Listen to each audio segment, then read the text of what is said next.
Si quieres descubrir mis apuntes de esta entrevista, mis notas personales y otras anécdotas de cómo se hace el podcast de Cristina Mitre, te invito a suscribirte a mi nueva newsletter A Micrófono Cerrado, donde compartiré material inédito de mi podcast y otras muchas cosas que solo podrás leer y escuchar allí.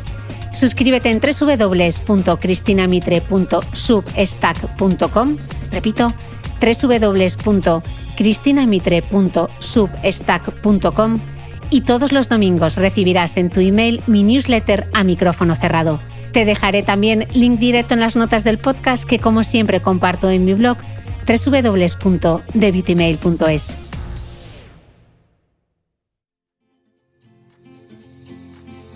¿Te molestan las cookies cuando navegas por Internet? Sí, esas insistentes ventanas que te saltan cuando abres una web y que muchas veces aceptamos sin mirar porque nos pueden las prisas. Lo mismo ocurre cuando descargamos una aplicación en el móvil. ¿Acepta la política de privacidad? ¡Acepto! Casi como en un acto de fe, porque ¿quién tiene tiempo para leer la letra pequeña de un contrato? Muchas veces es la prisa o la pereza y otras es ese total, yo no tengo nada que esconder. O quizás sí. Yo en general también a veces digo eso. Yo no tengo nada que esconder y probablemente es cierto en la mayoría de los casos, pero no debemos olvidar que los datos tienen un beneficio asociado a ellos y que al final estamos, digamos, abriendo la puerta de nuestra casa de una forma u otra. A veces ni siquiera somos conscientes de lo grande que es esa puerta que abrimos y podríamos sorprendernos de la información que tiene pues una empresa que usamos, un Google, un Facebook, digo esas porque son las más conocidas, pero hay muchas más. Entonces tenemos que ser conscientes de eso, de que estamos abriendo una puerta a terceros y que hay veces que a lo mejor pues información que no queremos que se vea, una foto, teóricamente no se va a ver y se va a hacer un uso anonimizado, pero puede hacerse un uso de información de ese tipo, de ficheros, de dónde hemos ido de vacaciones, de a qué hotel hemos estado, ese tipo de cosas. En general es un uso anonimizado para darnos una mejor experiencia de usuario, pero debemos ser conscientes de que eso está ahí y que las empresas saben eso, saben en qué hotel nos hemos alojado, a qué lugar hemos ido de vacaciones, dónde, cuántos hijos tenemos, de qué edad, a qué colegio van, dónde trabajamos, todo ese tipo de cosas las saben. Y las saben con un nivel de detalle muy grande. Todos dejamos un rastro en Internet y mi invitado al podcast de hoy, Carlos Bernardos, profesor de Ingeniería Telemática de la Universidad Carlos III, nos va a dar las claves sobre seguridad y privacidad en Internet para proteger nuestros datos en la red.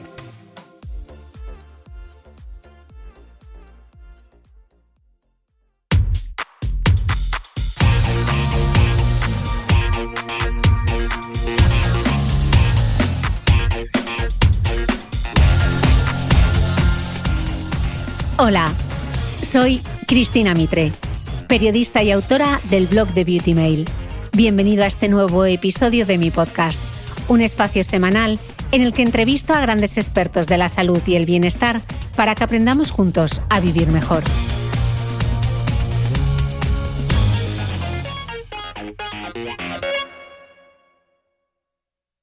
Carlos, bienvenido al podcast. Muchas gracias, Cristina. Un honor estar aquí.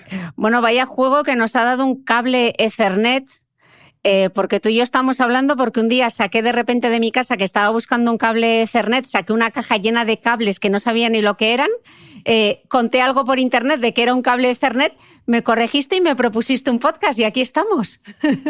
Sí, no pensaba cuando te mandé eso que íbamos a estar aquí juntos, pero vamos, estoy súper contento de que podamos estar aquí. Y yo también, porque en el fondo no tenemos ni idea sobre tecnología, privacidad y seguridad, y cuando me he puesto a hacer el guión de esta charla me he dado cuenta que no tengo ni idea, así que si yo no sé, puede que al otro lado tampoco. Sí, bueno, es un tema que tenemos es muy actual, que la gente en general no sabe la tecnología que usa, no sabe qué hay detrás.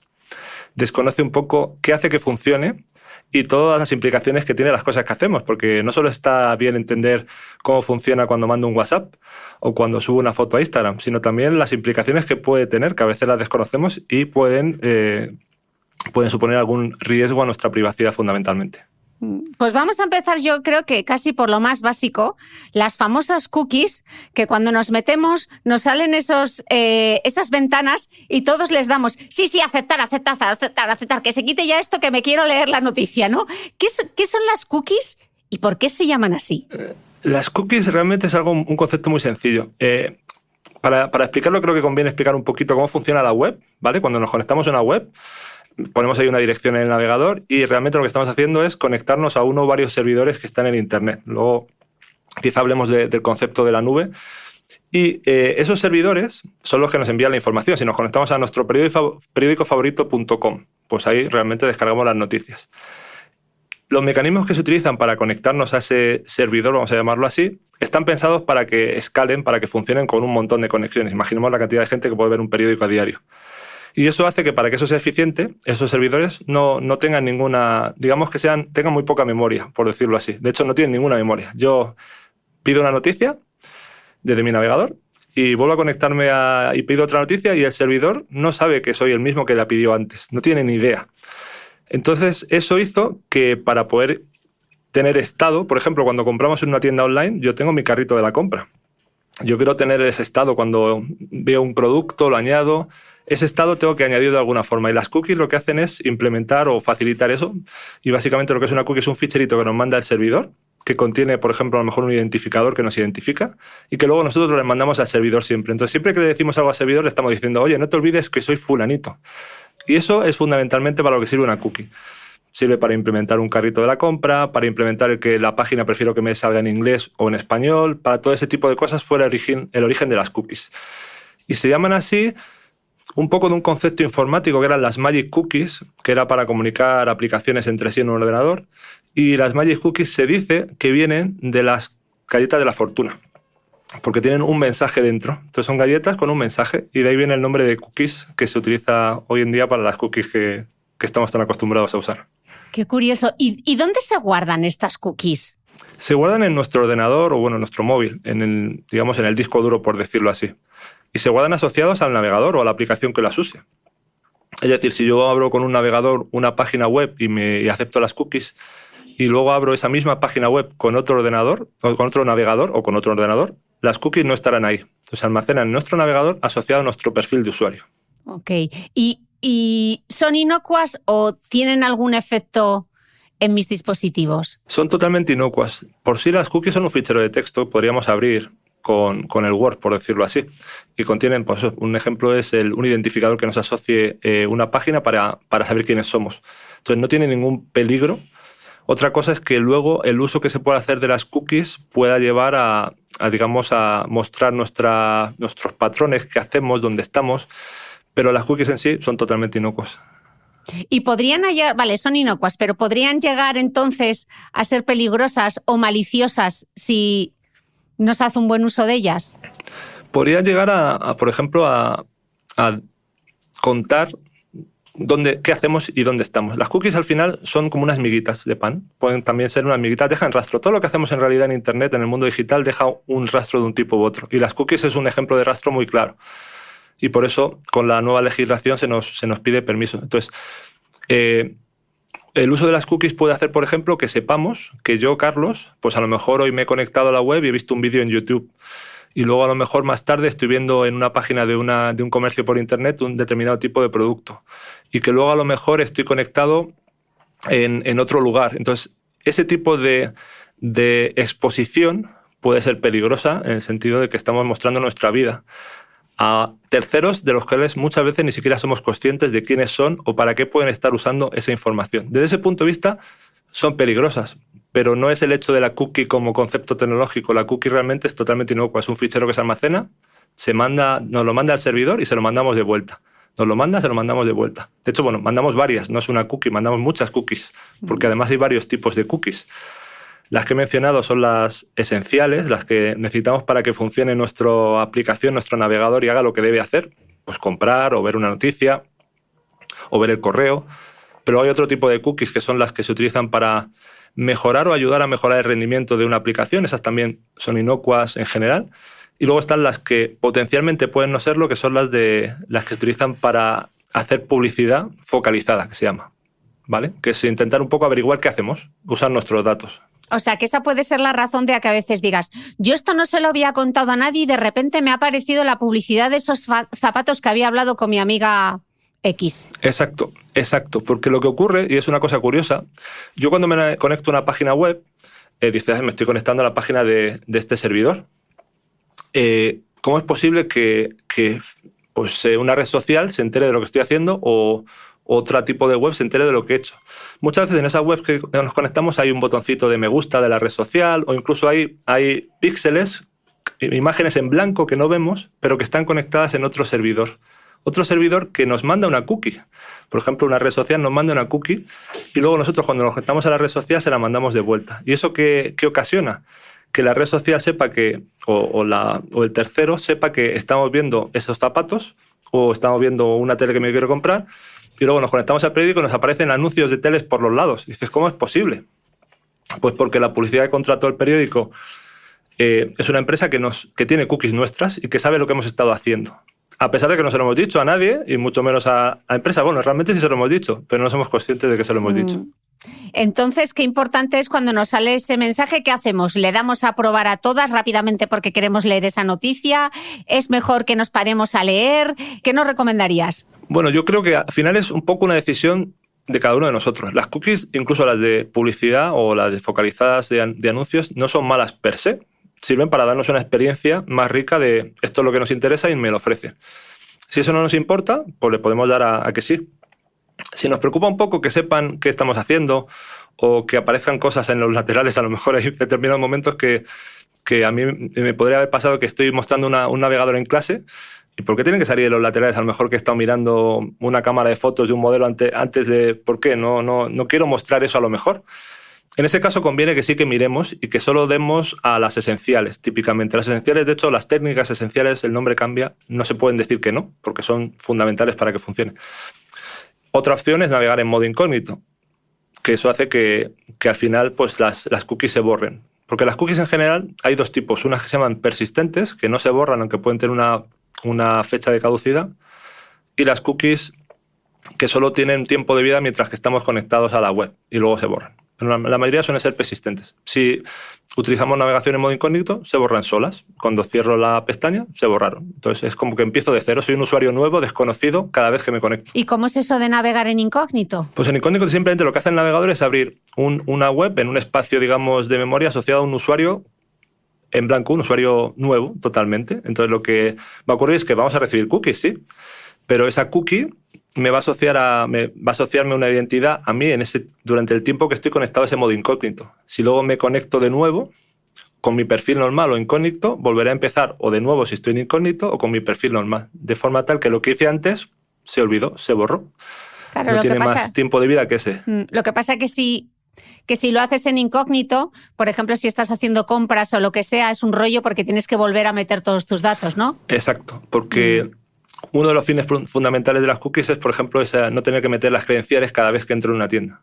Porque lo que hace es que nos manda una cookie, nos asocia un identificador súper largo para que no pueda ser fácilmente adivinable y yo le mando la cookie de vuelta cada vez que le mando una petición a esa página web. Entonces sabe que soy Carlos.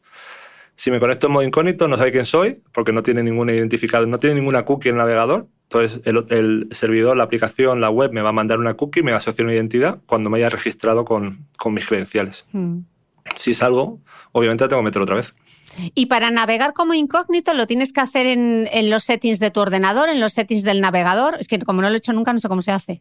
La mayoría de los navegadores tienen una opción de navegar en modo incógnito o abrir una pestaña en modo incógnito. Y eso lo que hace es te abre unas pestañas, suelen tener más otro color para identificarte como estás en un modo diferente.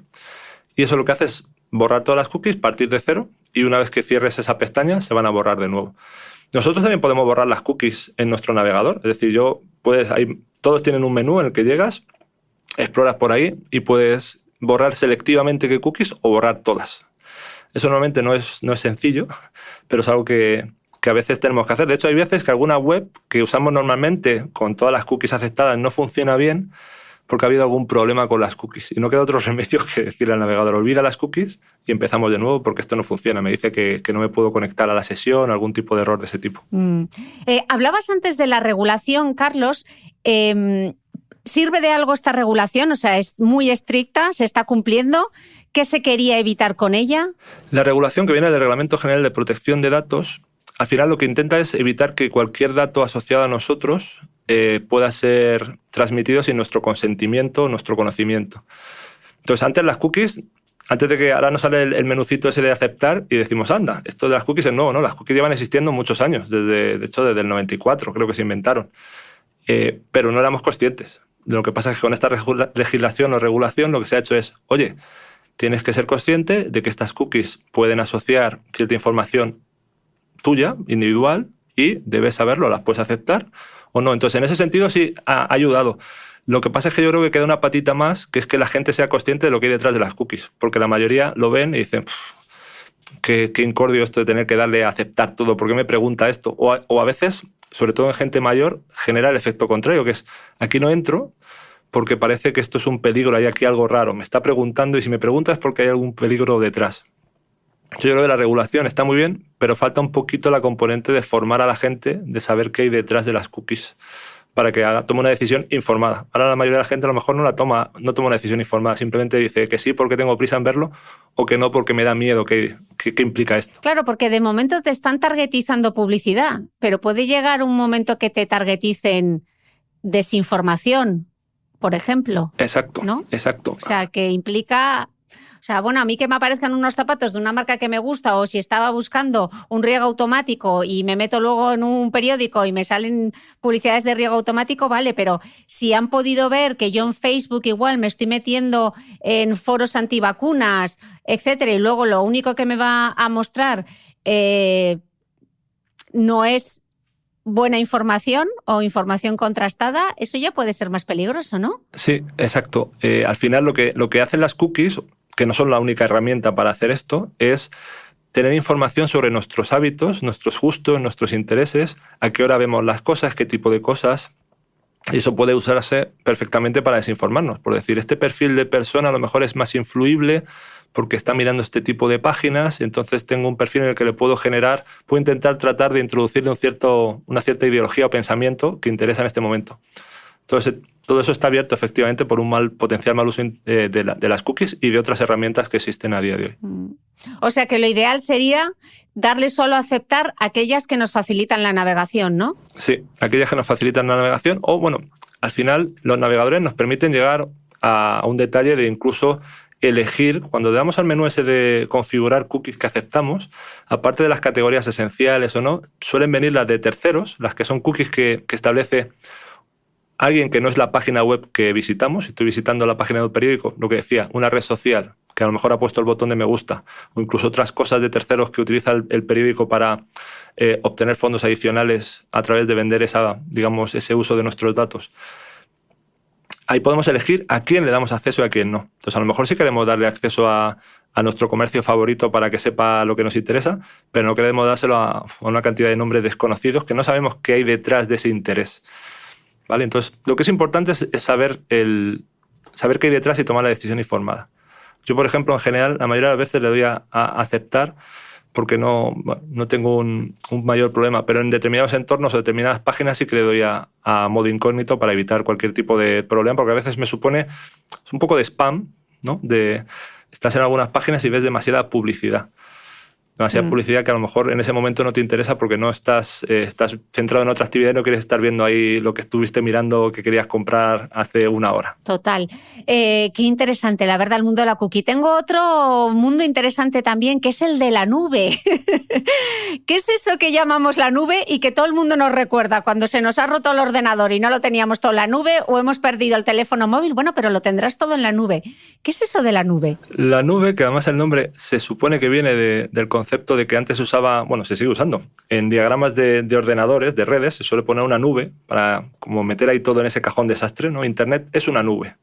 Por la nube al final no deja de ser un conjunto de ordenadores, de servidores, que están en lo que se llama un centro de datos o data center y que se utilizan para proporcionar los servicios que utilizamos hoy en día. Cualquier cosa que pensemos hoy en día, con el 99% de probabilidad está en un tipo de nube. Y hay varias nubes, porque a lo mejor Google tiene su nube, Amazon tiene su nube, hay empresas que proporcionan nube. Entonces, hoy en día, por ejemplo, si yo quiero tener una página web, monto un comercio, quiero tener una página web, Hace muchos años tendría que contratar una empresa que comprara un ordenador, configurara el software determinado para esa página web y lo pusiera en una localización concreta. Hoy en día lo que hay es granjas de servidores, muchos, y lo que hago es contrato uso de alguno de esos servidores. Y eso es la nube, eso es una nube. Eso es un data center que tiene nubes dentro. Entonces una nube puede ser la nube que puedo tener para almacenar mis ficheros. Es un servicio que me da un tercero que está deslocalizado, no sé dónde está, en alguna nube, y donde puedo almacenar cosas. Entonces, es el concepto un poco de la nube. ¿Es un sitio físico? Sí, la nube es un sitio físico. Es un sitio físico y que típicamente suele estar lo más cerca posible del usuario por temas de eficiencia. Porque si estoy en Madrid, no tendría mucho sentido que usara una nube que esté en Tokio, porque toda la información tendría que ir hasta Tokio y obviamente eso tiene un coste económico al fin y al cabo. Entonces, normalmente las nubes, si las empresas son muy grandes, suelen tener muchas nubes. Pues, por un ejemplo, Google creo que tiene, no es información pública, pero en total debe tener como 2,5 millones de servidores en varias nubes. Y tiene data centers, centro de datos donde están estos servidores, que tienen 50.000 servidores, cada uno de ellos, o entre 50 y 100.000. Entonces, sí, está físicamente en un sitio. Además, es un sitio muy particular, porque es un poco la imagen que tenemos en la cabeza de las películas, de pasillos con armarios de ordenadores. Pues eso es un centro de datos que almacena o que aloja nubes. ¿Y nuestros datos y todos los archivos que tenemos en la nube están seguros? ¿Podrían llegar a perderse o podría alguien llegar a robarlos o secuestrarnos nuestra información? Seguridad 100% es imposible. Eso es la primera que enseñan a un estudiante de ingeniería de informática, de telecomunicaciones. No hay datos seguros. Aunque tenga un ordenador apagado, enterrado bajo tierra y desconectado de cualquier tipo de cosa, no pondría la vida en ello de que eso esté seguro. Entonces, en general, si las empresas grandes tienen multitud de mecanismos para asegurar la privacidad y la seguridad de nuestros datos. Tanto mecanismos de respaldo, es decir, el dato no está en un solo sitio porque los equipos electrónicos fallan. Igual que no falla en casa y te dicen, lo tendrás en la nube para el backup. Pues igual en la propia nube suele haber respaldo. Y hay equipos de ciberseguridad para evitar que haya ataques, pero es imposible garantizarlo al 100%. Y de hecho, pues hay ejemplos, desgraciadamente el ejemplo ahora de la guerra de Ucrania ha puesto muy de manifiesto que el gobierno ucraniano está, o se dice que está intentando mover datos de su centro de datos afuera del país, porque si llegara el momento en que vieran que está la localización del centro de datos amenazada, lo que harían sería destruir los datos, habiéndolos movido a otro sitio. Entonces, obviamente hay un riesgo, siempre hay un riesgo. Pero si es una empresa grande es muy pequeño porque va en su propio interés y suelen tener muchos mecanismos para proteger los datos y la privacidad de los mismos y que no se destruyan por error. O sea, que un data center, por ejemplo, en Ucrania puede ser ahora un target, como podría ser un museo o como podría ser un hospital, ¿eh? Sí, de hecho, estratégicamente, aunque bueno, obviamente no soy un experto en guerra, es un objetivo mucho más atractivo porque contiene datos que potencialmente pueden ser muy interesantes para el atacante. Entonces es algo que parece que están protegiendo mucho y que están tomando esas medidas de copiar a otras localizaciones de gobiernos afines o gobiernos que están ayudando para, si llega el caso, poder destruir todo. Wow. Y, por ejemplo, para la nube, yo tengo distintos servicios de nube que pago, pero hay servicios de nube que son gratuitos. ¿Qué ganan esos servicios? ¿Dónde hacen el dinero? Porque esto aquí no da nada, nadie da nada gratis. Nadie nada gratis, eso es una gran realidad. Pues hay diferentes modelos. Hay el modelo de publicidad, que tengas publicidad cuando usas el servicio, eso es un modelo tradicional. Hay un modelo de ofrecerte un servicio un poco descafeinado o más ligero para que lo pruebes y luego quieras comprar el modelo premium, por decirlo así. Ese es otro modelo, ese puede tener o no tener publicidad. Y luego está el modelo de usar nuestros datos. Al final, cuando le damos a aceptar a esos contratos de letra pequeña enormes, muchas veces, no voy a decir que siempre, pero muchas veces estamos aceptando un cierto uso de nuestros datos por la empresa que nos ofrece el servicio, incluso ceder esos datos a un tercero o a terceros. Y eso, hoy en el mundo de los datos que vivimos, es dinero, al fin y al cabo. Entonces, pagamos de una de esas formas o de varias combinadas. Carlos, pero yo he escuchado muchas veces en conversaciones de a mí lo de los datos me da igual, no tengo nada que esconder. ¿Qué contestarías? Pues yo contestaría, yo en general también a veces digo eso. Yo no tengo nada que esconder y probablemente es cierto en la mayoría de los casos, pero no debemos olvidar que los datos tienen un beneficio asociado a ellos y que al final estamos, digamos, abriendo la puerta de nuestra casa de una forma u otra. A veces ni siquiera somos conscientes de lo grande que es esa puerta que abrimos y podríamos sorprendernos de la información que tiene pues una empresa que usamos, un Google, un Facebook, vamos, digo esas porque son las más conocidas, pero hay muchas más. Entonces tenemos que ser conscientes de eso, de que estamos abriendo una puerta a terceros y que hay veces que a lo mejor pues información que no queremos que se vea, una foto, teóricamente no se va a ver y se va a hacer un uso anonimizado, pero puede hacerse un uso de información de ese tipo, de ficheros, de dónde hemos ido de vacaciones, de a qué hotel hemos estado, ese tipo de cosas.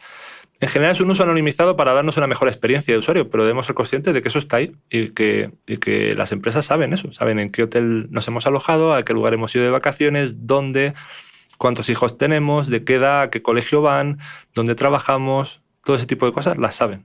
Y las saben con un nivel de detalle muy grande. Como para pensárselo, ¿eh? Yo he escuchado, corrígeme si me equivoco, que el gran negocio de Amazon no está en el Amazon Prime, en hacernos llegar la compra o ese cable Ethernet que necesitaba, sino que el gran negocio de Amazon es la nube. Bueno, es uno de los grandes negocios. No me atrevería a decir el mayor, pero es sorprendente. Está cerca de más del 10% de sus beneficios, que al final estas empresas tienen muchos ingresos, pero no, lo que es beneficio proviene del negocio de la nube. Amazon es un negocio de logística y la logística tiene mucho que ver con cómo se gestiona una nube, porque al final son recursos, son servidores que tienes que poner a servicio de una determinada aplicación de usuarios. Y además Amazon tiene mucha experiencia en ayudar a montar comercios online. Entonces utilizó esa experiencia para montar una nube y la ha ido evolucionando. Y esa nube es increíble para la cantidad de cosas que se usan. A veces, a lo mejor estamos viendo una película en streaming de un operador, de una de las plataformas y ese contenido realmente está alojado en la nube de Amazon. Hay varios grandes proveedores de nubes en el mundo y Amazon es uno de ellos. Pero no solo se usa para eso. Hay investigadores que utilizan la nube de Amazon para poder ejecutar sus algoritmos de investigación, porque les cuesta más barato pagar por eso que desplegar la infraestructura de computación que requeriría para su investigación. Porque a lo mejor un investigador no puede, si son muchos, a lo mejor juntos pueden hacerlo. Entonces la nube de Amazon está en más cosas de las que hacemos en nuestra vida cotidiana de la que pensamos. Y eso es más de un 10% de sus beneficios. El poder de Jeff Bezos es ilimitable, ¿eh? Sí, Jeff Bezos, yo he de reconocer que le reconozco, le aprecio la visión que tuvo en eso, porque dice, está montando una tienda online. Sí, está montando una tienda online, pero no es su único negocio. Está montando una nube con una cantidad de recursos increíble y usada por un montón de gente. O sea, las grandes empresas tecnológicas utilizan la nube de Amazon, no solo utilizan sus propias nubes o nubes de otros. Entonces, Amazon es una pieza fundamental. Si se cae la nube de Amazon, a veces hay noticias de que se caen ciertas cosas, afecta a una cantidad de servicios y aplicaciones increíble. Vale, ya hemos hablado de las cookies, ya hemos resuelto el misterio de la nube y ahora nos queda resolver el misterio de la dirección IP. ¿Qué es ese número de 4 cifras que aparece separado por puntos? ¿Qué significa? Pues la dirección IP es, como su nombre indica, es una dirección. Nos sirve para localizar a los dispositivos que se conectan a Internet. Bueno, las siglas IP vienen de protocolo de Internet en inglés. Es un poco lo que hace el pegamento que une a todos los dispositivos en Internet. Internet al final es una red que conecta multitud de sistemas. Y esa dirección es lo que permite que yo, por ejemplo, cuando me conecto de mi móvil a YouTube o cuando me conecto a una página, a mi periódicofavorito.es, yo pongo ahí una dirección, un nombre, mi periódicofavorito.es, y eso se traduce en una dirección IP, que es un localizador. Y dice dónde está el servidor que tiene el contenido. Y toda la infraestructura de Internet, los routers, al final nosotros somos un router en casa, pero hay muchos routers en Internet. Miran esa dirección, ese numerito, para saber a dónde tienen que enviar la información para que llegue a su destino. Y a la vuelta lo mismo, nosotros tenemos una dirección IP en nuestros dispositivos y sirve para que lleguen a nosotros. Y es un numerito de 4 cifras separadas por puntos simplemente para visualizarlo a los humanos y para usarlo. Realmente es un número muy grande que permite más de 4.000 millones de direcciones diferentes. Y que es un poco como el número de teléfono, entre comillas, con matices, y que sirve para eso, para poder comunicar un ordenador o un dispositivo con otro. Y ¿Es privada o nos pueden identificar o saber, por ejemplo, dónde vivimos con la IP? La IP es geolocalizable en cierta forma, en el sentido de que, por ejemplo, si yo tengo un operador de telecomunicaciones, el operador X, y me ofrece servicios, él sabe qué dirección IP me ha asignado, ¿vale? Y sabe dónde vivo. Entonces se puede geolocalizar. Igual forma que la red de la universidad donde trabajo pues es una red con un rango de direcciones y se puede saber qué rango de direcciones está en el campus donde trabajo, en otro campus. Entonces permite ese tipo de localización. Pero es una localización básicamente hecha a posteriori. La dirección IP en sí misma no tiene ningún concepto geográfico dentro. ¿Vale? Pero sí que se puede utilizar para hacer cierta geolocalización. Por ejemplo, en nuestro móvil también tiene una dirección cuando estamos conectados a cualquier cosa, a WhatsApp, a un navegador, a un vídeo, a una película. Ahí tenemos una dirección IP que nos asigna el operador, pero podemos estar en cualquier sitio de España y tendríamos la misma dirección IP. Entonces, el operador nos puede localizar, pero no nos puede localizar por la dirección IP, en el caso de un teléfono móvil, por ejemplo. Y cuando montemos, por ejemplo, en casa nuestra propia red, ¿qué debemos tener en cuenta? ¿Qué consejos nos darías? Pues hay dos tipos de consejos o de familias de consejos. Uno en cuanto a la funcionalidad y otro en cuanto a la seguridad, privacidad. En cuanto a la funcionalidad, depende de la casa que tengamos, claro. Pero yo siempre que podamos llegar con el famoso cable Ethernet que mencionábamos al dispositivo, usemos el cable Ethernet. Nos va a evitar muchos problemas y va a funcionar todo mucho mejor. Habrá casos en los que digan, no, mira, es que no tengo un cable Ethernet en cada habitación o mi dispositivo es un móvil, no le puedo enchufar un cable Ethernet. En los casos en los que no puedo llegar a cualquier lugar, pues tenemos que usar el Wi-Fi. Y ahí, de nuevo, la pregunta es, ¿tiene mi casa un tamaño, una morfología que con un punto de acceso a un router me vale? Perfecto. ¿No la tiene? Tendremos que poner más de uno. Pongámoslos en las localizaciones donde me mejore la cobertura e intentemos llegar a ese nuevo punto de acceso con un cable, a ese router con un cable. ¿No podemos llegar con un cable? Busquemos otra alternativa. Hay alternativas de mandar la señal por la red eléctrica, por los enchufes. Podemos poner ahí enchufes que se enchufan a la red y transmiten la señal entre ellos. Eso es mejor que el típico repetidor que a lo mejor nos venden, que es un repetidor inalámbrico 100%, porque eso inherentemente va a perder rendimiento a la red. Entonces es un poco un consejo a nivel de rendimiento. Otra cosa que a lo mejor nos llama la atención es, ponemos el router a tope de potencia. Pues no siempre es la mejor opción. Si yo tengo, por ejemplo, dos, porque en mi casa es mejor tener dos, uno en cada extremo, o uno en cada extremo tampoco sería la mejor solución digamos, distribuidos, hay que poner la potencia mínima para que llegue a los dispositivos que necesito. Pero no más, porque si ponemos más potencia interfiere. Entonces, una cosa que llama mucho la atención es en conferencias muy grandes donde a lo mejor hay 2.000 personas conectadas, obviamente ahí no hay un router, hay muchos, están en el suelo normalmente y están con la potencia más baja posible para cubrir una cierta área, para que no se interfieran entre sí. Entonces, en casa debemos intentar hacer lo mismo. No es necesario ponerlo a tope, salvo que realmente tengamos que llegar muy lejos.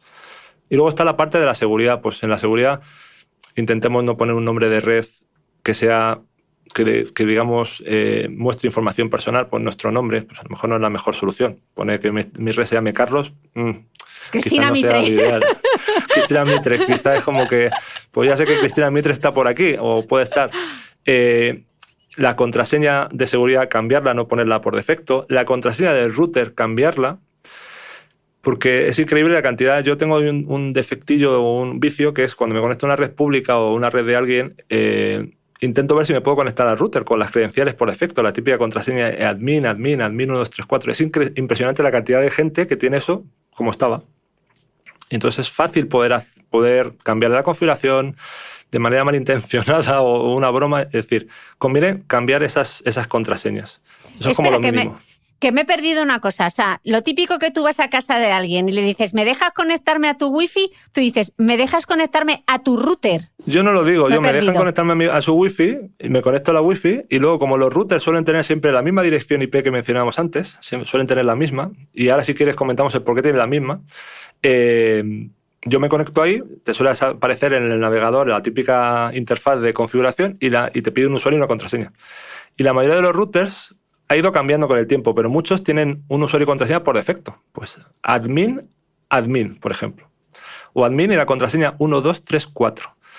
Entonces yo, por curiosidad, así un poco un vicio profesional, me conecto a ver si han cambiado la contraseña. Y muchas veces no la han cambiado. Entonces puedo conectarme al router, ver quién está conectado, todo ese tipo de cosas. Pero no es que les diga dame la contraseña del router, no, yo pruebo a ver si puedo entrar. Y eso ocurre muchas veces, porque la gente no la cambia, no es consciente de que hay que cambiarla.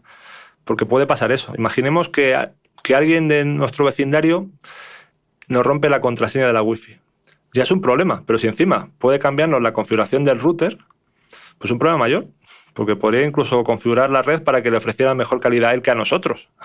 Ese tipo de cosas se podrían hacer. Claro, porque podría conectarse a través de nuestra propia red y estar utilizando nuestro Internet, ¿no? Sí, si rompe la contraseña Wi-Fi estaría usando nuestro Internet, pero además si puede entrar en el router podría hacer cosas adicionales. Pues podría configurar el router para poder utilizar servicios de descarga que a lo mejor no son legales, o ese tipo de cosas que a lo mejor nosotros decimos, no, si yo eso lo tengo cerrado. Bueno, lo tenía cerrado, pero alguien entró y lo cambió. O sea, que no lo único... los mecanismos. Vale, o sea, que esta es una de las cosas que se podrían hacer, que es extraer datos, bajarte cosas del vecino o de lo que fuese, y ¿se puede hacer algo más allá de cambiar la configuración del router? Hay varias cosas. Esto depende del nivel de esquizofrenia, por decirlo así, o de preocupación que tengas por tu seguridad. Lo más básico es cambiar la contraseña. Eso seguro. Pero luego además puedes poner herramientas para monitorizar de vez en cuando si alguien se ha conectado a tu red. ¿Vale? Yo una vez, de hecho, me pasó que pensaba que alguien se había conectado a mi red y era porque se me había olvidado cambiar la contraseña de un dispositivo y tenía una red abierta. Entonces, efectivamente, un móvil de un vecino se había conectado. ¿Vale? Y me sorprendí, pero yo lo puedo detectar porque hay aplicaciones que te puedes instalar en el móvil que permiten conectarte a tu red y listar los dispositivos que están conectados a la misma. Entonces eso es muy útil porque tú te conectas a tu red con tu móvil y dices, vale, este es el móvil de fulanito, pues es a lo mejor mi mujer, o el móvil de no sé quién, o la tele o el no sé qué. Y de repente ves algo que no dices, esto no sé qué es. Entonces si ves algo que no sabes qué es, a lo mejor es que es un vecino o alguien que se ha conectado a tu red y lo puedes detectar. Si no, muchas veces pasa muy desapercibido. ¿Cómo sabes que se ha conectado alguien a tu red? Es muy difícil. Entonces hay herramientas como esas. También puedes ir un paso más adelante, que es algunos routers tienen eso como una funcionalidad de los mismos. Entonces te permite configurar que si alguien se conecta a tu red nuevo, te mande una alerta. Entonces dices, me ha llegado una alerta al móvil de que hay un dispositivo nuevo. Entonces ya puedes mirar si es la PlayStation que acabo de comprar o no. Es algo raro que no sé qué es. Uh-huh. Entonces conviene, en la medida que sea posible, hacer ese tipo de monitorización. A lo mejor para el usuario normal instalar algo adrede para eso es mucho. Pero instalarte una aplicación gratuita que te permite ver que está conectado y de vez en cuando mirarlo, yo creo que es una recomendación de algo que es útil hacer. ¿Y qué es una VPN? Yo voy a confesar que la utilizo, aunque no debería, pero tengo una VPN aquí y cada vez que menciono la palabra, no, es que no me conecta la VPN, la gente es como, ¿una qué? ¿Qué es una VPN? ¿Y por qué?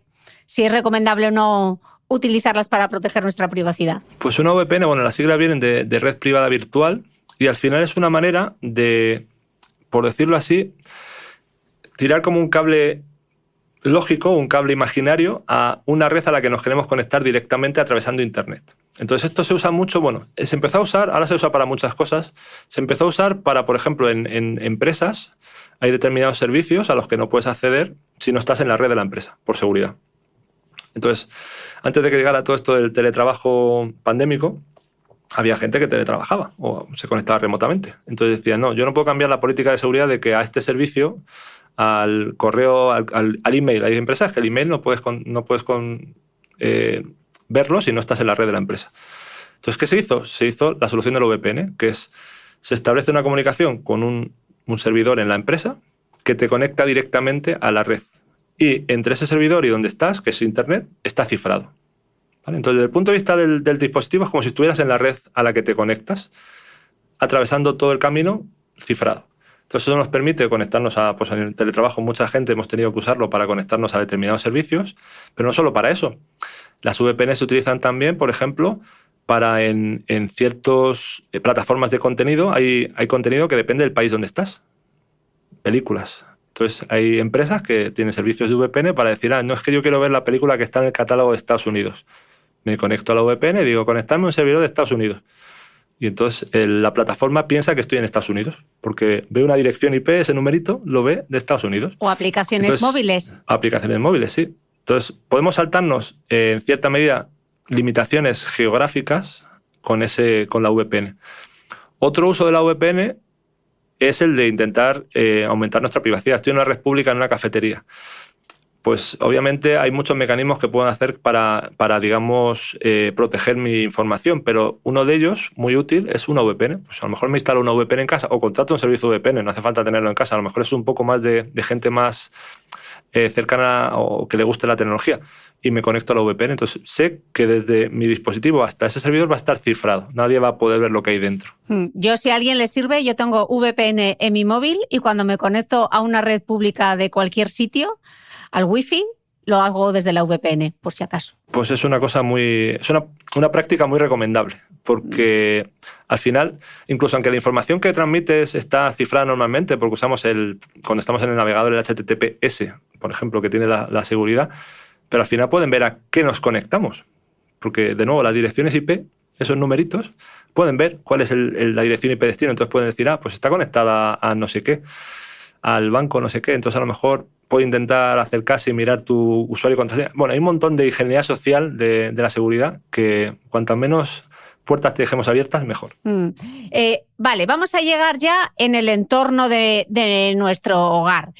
Carlos, en casa, ¿qué agujero hemos estado hablando de los routers, de las direcciones IP, etcétera, pero ¿qué agujero de privacidad o seguridad solemos tener con la tecnología? ¿Qué suele ser lo típico, más allá de la dirección IP?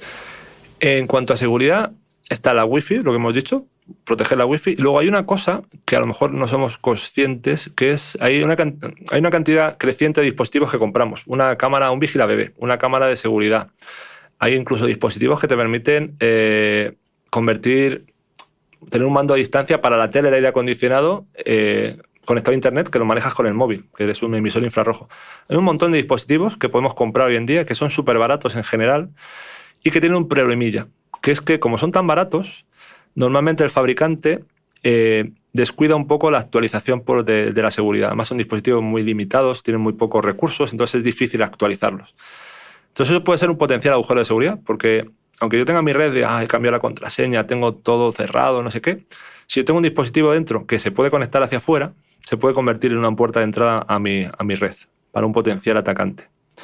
Entonces, una cosa que yo recomiendo es, si compramos ese tipo de dispositivos, intentemos tenerlos actualizados si es posible, y si podemos, también le capemos, entre comillas, le cerremos el acceso a Internet dependiendo del tipo de dispositivo y dependiendo de cómo lo usemos. Por ejemplo, si usamos un vigilabebés y estoy en casa, no necesita ese vigilabebés estar conectado a Internet. Entonces, si la plataforma o el mecanismo que utilizamos para conectarnos a ese vigilabebés, que depende, esto no siempre es posible, puedo evitar que se conecte a Internet, evitémoslo. Porque a lo mejor se aprovecha eso para un ataque. Ha habido casos en el pasado de ataques de seguridad basados en dispositivos no actualizados. Y además las cámaras tienen un problema adicional, que es que pueden ver lo que estamos haciendo. Si nos atacan nuestra cámara, pueden ver nuestra casa. Entonces, en la medida de lo posible hay que ser muy cauto con eso. Siempre tenerlo actualizado y, si es posible, en la medida de lo que permita el servicio y nuestros conocimientos, intentar limitar el acceso a Internet de esos dispositivos. Me acaba de dar mucho miedo esto, ¿Es verdad que hay que tapar la cámara del ordenador o eso es una leyenda urbana? Eso yo creo que depende un poco de cómo de protegido esté nuestro ordenador. Si nuestro ordenador, que debería estar protegido, no debería hacer falta tapar. Yo no tapo la cámara, ¿vale? Por ejemplo. Porque yo considero que tengo todas las medidas necesarias para que no haya un virus o algo que haya un uso malintencionado de mi cámara. Normalmente, además, las cámaras se enciende la lucecita y suele ser difícil evitar que la lucecita se encienda si realmente está grabando. Suele ser una cosa que se hace no a nivel de aplicación de software, sino a nivel de la propia cámara, si está grabando, que se encienda. Entonces yo no la tapo, pero es cierto, como decía antes, que no hay nada 100% seguro, entonces no podemos tener la garantía. Si queremos estar seguros de que no está siendo grabado, tapémosla. Pero yo creo que es un poco un bulo o algo llevado al extremo. Carlos, has dicho, nuestro ordenador debería estar protegido. ¿Cómo? Sí, y protegido. Deberíamos tener dos cosas. Una es que a veces es el mismo tipo de solución. Un antivirus suele venir bien determinado. También depende del tipo de sistema operativo que tengamos y demás, porque hay gente que usa Windows, hay gente que usa macOS, hay gente que usa Linux. Entonces, bueno, pues hay sistemas operativos o plataformas más digamos, vulnerables a cierto tipo de ataques o de virus. Entonces, un antivirus es una política recomendable. Y luego lo otro es lo que se llama el firewall o cortafuegos, que a lo mejor lo hemos oído también, que es un poco cerrar las puertas que tiene nuestro ordenador a que se pueda conectar alguien de fuera. ¿Vale? Normalmente nuestro router también puede tener un firewall o cortafuegos, que al final es decir, bueno, yo no quiero que nadie se pueda conectar desde fuera, que solo yo pueda conectarme hacia cosas que están en Internet, pero que nadie de Internet se pueda conectar a mí. Entonces hay veces que se denominan puertos, hay digamos puertas de entrada que dejamos abiertas. Y eso, por ejemplo, si estamos en una red de una cafetería, alguien a lo mejor puede utilizar esa puerta abierta de nuestro ordenador para intentar meternos un virus o meternos un software malicioso. Entonces eso también conviene tenerlo instalado y, digamos, tener todo cerrado, salvo lo que necesitemos tener abierto. Has mencionado antes, claro, los dispositivos que tenemos a veces conectados en casa, ¿no? Como las cámaras para vigilar a los bebés o el típico mando que te funcione para el aire acondicionado, para la tele, la domótica, ¿no? Estoy pensando, ¿qué pasaría, por ejemplo, con los dispositivos inteligentes, los altavoces inteligentes que ahora todo el mundo tiene, tipo el Alexa, el Siri, etcétera? ¿Qué deberíamos tener en cuenta a la hora de conectarlos? Pues deberíamos tener en cuenta, por un lado, si vamos a usar la parte de reconocimiento de voz o no. Hay gente que realmente no lo usa. En ese caso, yo lo desactivaría porque no vas a tener ningún beneficio. Y bueno, es cierto que tienes un tráfico adicional. Luego también, ¿qué tipo de asistente tienes? ¿O qué tipo de solución de domótica tienes? Si lo abrimos al ámbito de la domótica, hay algunas soluciones de domótica que necesitan, sí o sí, estar conectadas a la nube del fabricante de esa solución de domótica. Y ahí hay poco que podamos hacer, porque para que funcione ese altavoz inteligente, esa bombilla inteligente, necesita estar conectado a Internet.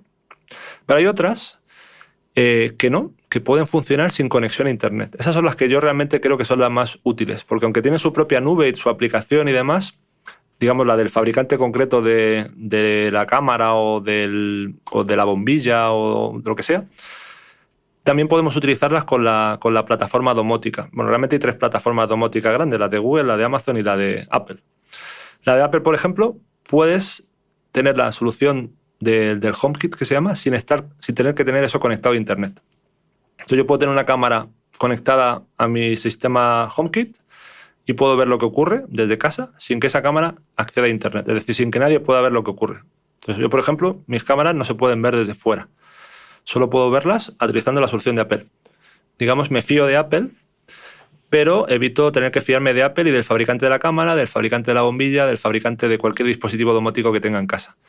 Entonces, esa es un poco una recomendación, que en la medida de lo posible intentamos cerrar puertas y tener el mayor control posible. Siempre vas a tener que fiarte de algún tercero, pero fiémonos de la menor cantidad de terceros posible. Claro, que la cadena sea más corta, ¿no? Qué interesante. Vamos a pasar a los dispositivos móviles. Y esta es la pregunta del millón, Carlos. ¿Estás preparado? Carlos, Sí. ¿nos espían los móviles? ¿Sí o no? Depende de lo que entendamos por espiar. ¿El Siri nos está ahí escuchando las conversaciones? Siri escucha para ser capaz de contestar a la pregunta, pero más allá de ahí no debería escuchar y no me consta, no he visto nunca un reporte en el que se demuestre que escucha, ¿vale?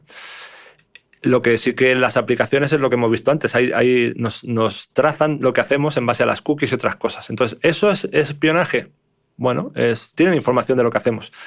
Pero el Siri no está escuchando y mandando nuestras conversaciones para procesarlas y hacer un uso de ellas.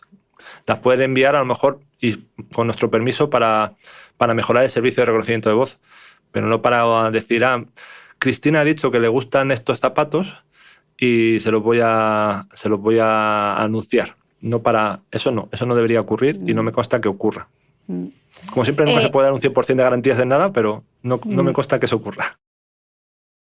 Bueno, estamos ahora justamente grabando este podcast con la guerra de Ucrania y yo no sé si viste la noticia de esta periodista rusa que fue asesinada. Estaba aparcado su coche en un parking en un centro comercial y fue targetizado su coche con un misil. Se dice que pudo ser localizada o seguida por su móvil. ¿Eso es así, Carlos? ¿Te pueden localizar o seguir por tu teléfono móvil? A ver, todo dispositivo digital deja rastro, como hemos dicho. Y además, en función de... Hay gente que sabe o puede localizarnos. Nuestro operador puede localizarnos de diferentes formas y con precisiones mayores o menores. De igual forma que cuando ponemos un navegador en el teléfono para ir en el coche, sabemos dónde estamos. Un operador puede saber dónde estamos triangulando con las estaciones base con una cierta precisión. Además, si son capaces de atacar nuestro teléfono, y bueno, estamos hablando de potencias grandes que tienen una capacidad de hackeo muy fuerte, e introducir algo en nuestro móvil, ya tiene un GPS el móvil, o casi todos los móviles tienen un GPS, entonces es muy sencillo localizarnos. Además, hay más maneras de localizarnos. Si nos conectamos a una Wi-Fi de una cafetería del centro comercial, por decirlo así, o la Wi-Fi que pueda tener el centro comercial, pues hay una constancia. ¿Y cómo saben que somos nosotros los que nos hemos conectado? Pues ahí hay múltiples maneras. Las cookies es una, pero todo dispositivo que usamos, aparte de la dirección IP que decíamos, que además la dirección IP depende de dónde estamos conectados, es un localizador. En el centro comercial me darán una, en mi casa tendré otra, en el móvil cuando estoy conectado a 4G, 5G tendré otra, pero los dispositivos tienen otra dirección que está asociada a la interfaz que nos conecta a la red, a la interfaz Wi-Fi, otro numerito. Y ese numerito, hasta hace poco, era globalmente único y no cambiaba. Entonces, yo con mi móvil, aunque no esté conectado a una Wi-Fi, por el hecho de tener el móvil escuchando a ver qué Wi-Fi hay, ese numerito se veía y alguien podía verlo. Entonces era fácil que si alguien sabía que me averiguaba el numerito que estaba asociado a mi móvil, que no es tan difícil de hacer, pues te conectas a una cafetería, estás aceptando, estás dando unas ciertas credenciales, luego podrían ser capaces de identificar ese numerito en cualquier red en la que estuviera. Entonces, a lo mejor hicimos experimentos en la universidad de ver dónde la gente estaba en el campus, poniendo puntos de acceso por ahí Wi-Fi distribuidos, simplemente escuchando. Entonces podíamos ver, pues fulanito está ahora en la clase no sé qué, ahora está en la cafetería, ahora está no sé dónde. Entonces, imaginemos esto con la potencia de un gobierno. Entonces, se pueden hacer cierto tipo de localizaciones. Un usuario normal no debemos estar preocupados porque solo el operador puede hacerlo. Solo puede hacerlo el gobierno. Por ejemplo, cuando tenemos un incidente y llamamos al 112, el 112 nos puede localizar a través del operador y puede hacer cosas, pero son escenarios muy concretos. En un escenario de guerra, pues con la potencia que tiene un gobierno de servicios de inteligencia, pues sí, pueden localizarnos. Entonces, Carlos, por lo que estás diciendo, entiendo que sería interesante que cuando salgamos de casa apaguemos la Wi-Fi, ¿no? No ir dejando miguitas y no ir dejando rastro, ¿no? Bueno, ahora los móviles de ahora, desde hace un par de años, han empezado a implementar una cosa que se llaman direcciones privadas o direcciones aleatorias, que a lo mejor lo habéis visto en los teléfonos de Google y de Apple, que son la mayoría ahora. Los dos lo implementan. Y eso lo que hacen es que ese numerito es aleatorio y va cambiando. Entonces eso minimiza la probabilidad de que nos sigan. Porque lo de apagar la Wi-Fi, el problema es que la Wi-Fi se utiliza también para varios servicios del móvil, para temas de localización. Entonces sí, perdemos que nos localicen para lo malo, pero también perdemos que nos localicen para lo bueno. Porque al final queremos que nuestro móvil hay veces que nos da alertas en función de dónde estamos y hace cosas en función de dónde estamos conectados. ¿Qué otras recomendaciones podríamos dar a la hora de conectarte a Internet a través de una red Wi-Fi pública? Estábamos comentando antes el tema de la VPN. ¿Alguna otra consideración que debemos tener en cuenta? Pues yo diría la VPN es una buena práctica. El tener las direcciones aleatorias o privadas en función del sistema operativo, que por defecto está activado, realmente salvo que lo hayamos desactivado, lo vamos a tener, es otra buena recomendación.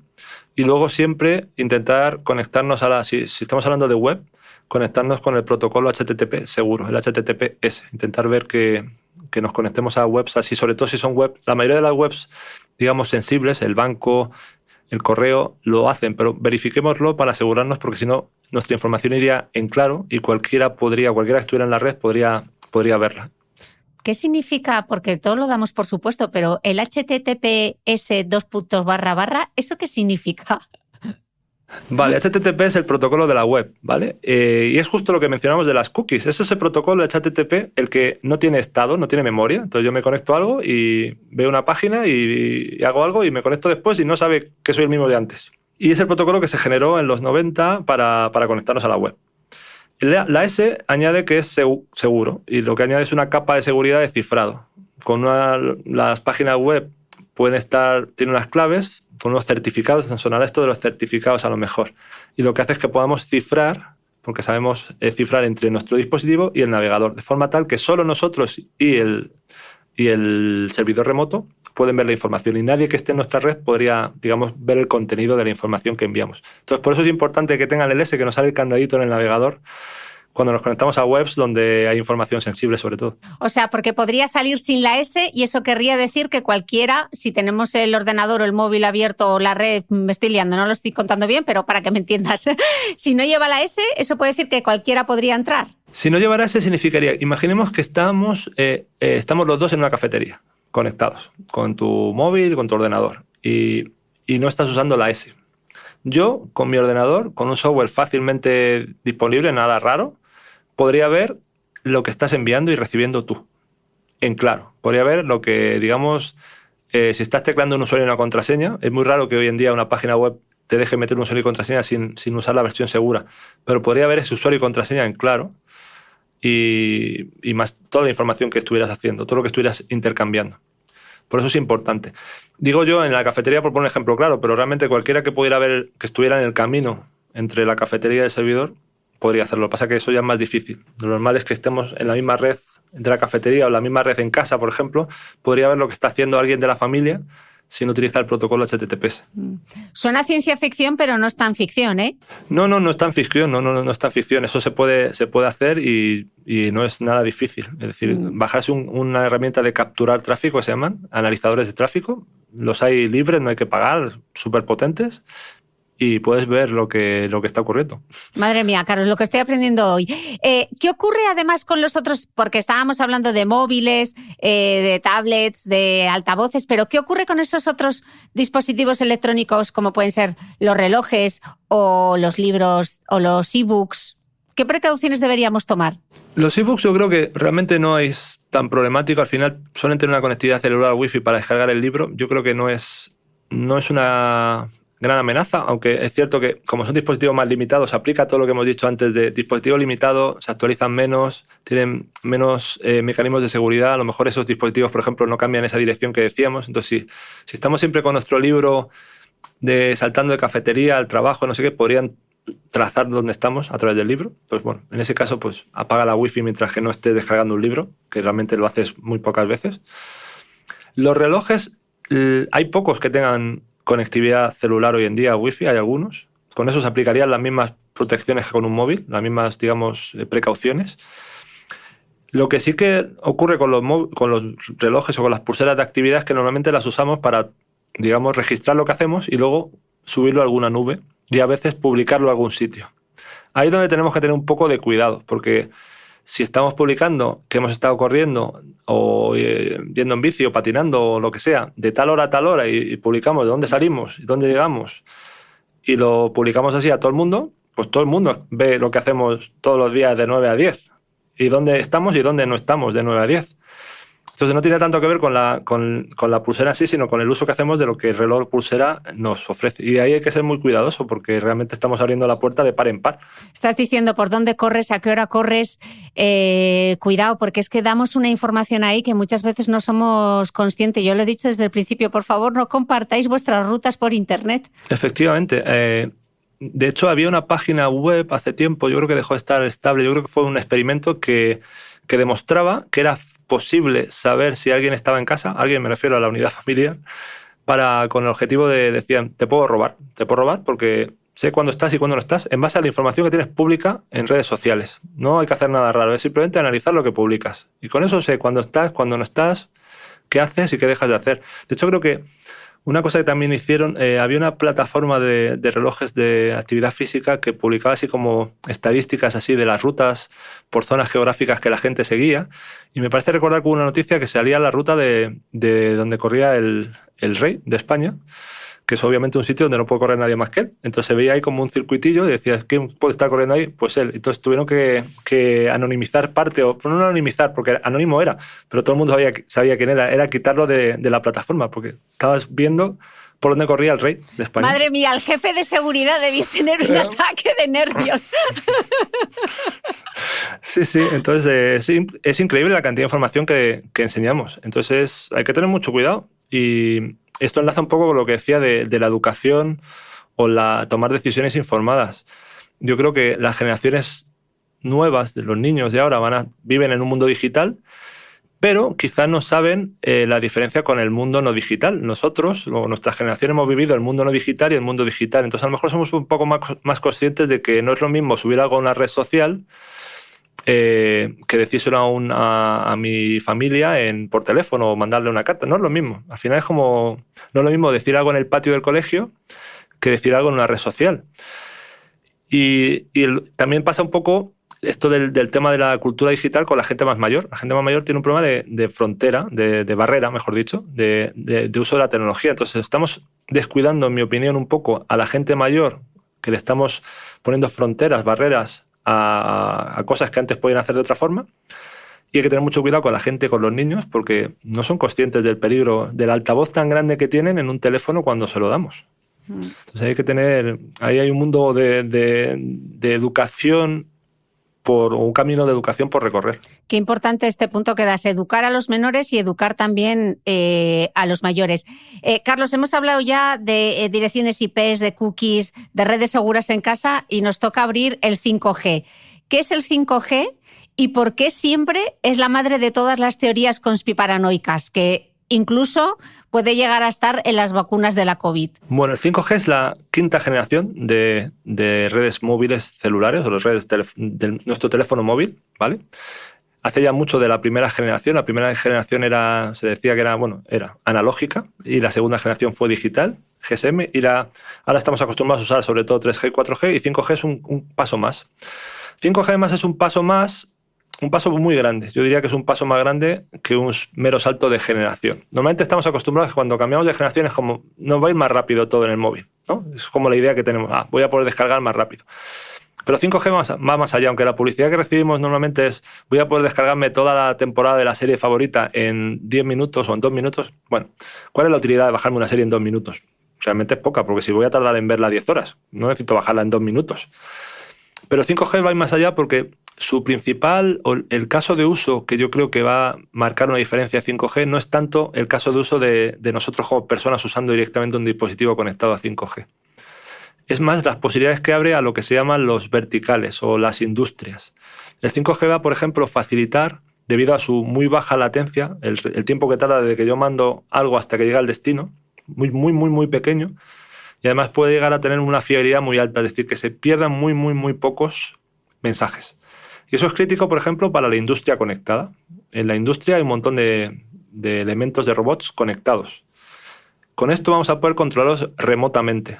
Vamos a poder tener una inteligencia de cómo se maneja el robot y gestionar todos los datos que recibe un robot. De nuevo volvemos al uso de los datos. Para poder usar los datos necesitamos ser capaces de transferirlos. Un robot realmente es capaz de obtener millones de datos por segundo. Pero para poder utilizarlos necesitamos transmitirlos. Y eso 5G va a poder hacerlo posible. Entonces ya estamos viendo en la industria una pequeña revolución industrial o una gran revolución industrial gracias a esto. El vehículo conectado. Obviamente necesitamos mucha fiabilidad en vehículo conectado para poder comunicar vehículos, sincronizarlos, evitar accidentes o si hay un accidente, minimizar el impacto del mismo. Cosa tan sencilla como, sí, me voy a chocar, sé que me voy a chocar, pero como sé que me voy a chocar, puedo pretensar el cinturón. Es un caso de uso muy simple de una comunicación en una red entre coches. Podemos utilizarlo para emergencias. Podemos utilizar el 5G, que permite tener más dispositivos conectados que el 4G, muchos más. Podemos utilizarlo para monitorizar a pacientes con una cierta patología y si detecta algo, avisar al servicio de emergencias de manera automática. Podemos dotar de herramientas adicionales al servicio de emergencia como realidad virtual, realidad aumentada, cosas que con 4G no hay ancho de banda, no hay capacidad suficiente para toda esa información. Entonces 5G para mí es una revolución no tanto en lo que vamos a ver nosotros como usuario final, sino en todo lo que va a habilitar a nuestro alrededor. Todas las cosas que va a permitir, ¿no? Sí. Va a ser una puerta a innovaciones tecnológicas antes no posibles, a soluciones tecnológicas antes no posibles. Y volviendo a la pregunta anterior, que no le he contestado, de las conspiraciones, yo creo que siempre ha habido un halo de gente que desinformadamente y con probablemente una mala intención ha intentado asociar tecnologías móviles con problemas de la salud, con el 4G, con el 3G. Yo creo que llevamos viéndolo, al menos en España siempre ha habido un problema de no quiero que me pongan una estación base encima de mi edificio, de mi casa, porque esto es malísimo, la radiación, etc.